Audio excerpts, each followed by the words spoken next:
আলহামদুলিল্লাহ, আসসালামু আলাইকুম। আশা করি সবাই ভালো আছেন, আমিও ভালো আছি আল্লাহ তাআলার অশেষ রহমতে। আজ বট রান্না করব, বট বা ভুড়ি যে যাই বলেন।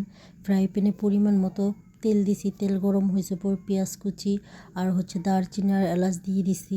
কিছুটা ভেজে আদা রসুন বাটা 2 চামচ, হলুদ বাটা হলুদ বাটা না সরি হলুদ গুঁড়া পরিমাণ মতো, মরিচের গুঁড়া পরিমাণ মতো দিয়ে, পরিমাণ মতো লবণ দিয়ে, সামান্য পরিমাণ পানি দিয়ে মশলাটা কষিয়ে নিব। জিরা বাটাও দিয়ে দিব, প্রথমে দিতে খেয়াল ছিল না। এখন ভালোভাবে মশলাটা কষানো হয়ে গেলে বটটা দিয়ে দিব রান্না করার জন্য। তেজপাতাও দিয়ে দিছি, দেখেন আগে থেকে কেটে ধুয়ে রেখেছিলাম বটটা। এখন একটা ঢাকনা দিয়ে ঢেকে দিব। দেখেন কতটা পানি উঠেছে বটের গায়ে থেকে।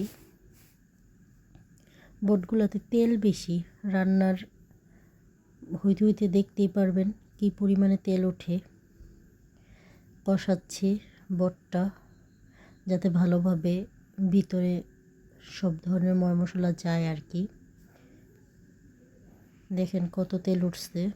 তেল কিন্তু অল্প পরিমাণে দেওয়া হয়েছিল রান্নার সময়, অথচ অনেক তেল উঠেছে।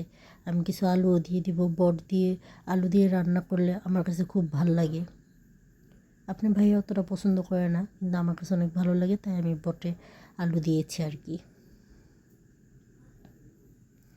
এখন এটা ভালোভাবে কষিয়ে নিব ঢাকনা দিয়ে ঢেকে।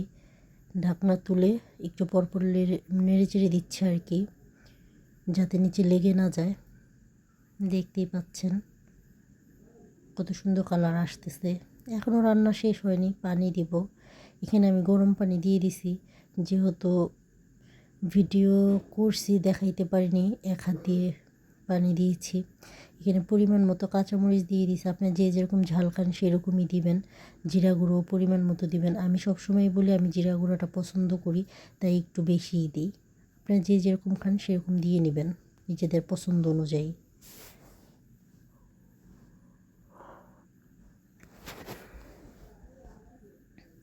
আমার রান্না প্রায় শেষের দিকে।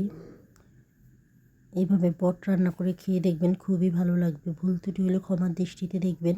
ভালো থাকেন, সুস্থ থাকেন। আল্লাহ হাফেজ, আসসালামু আলাইকুম।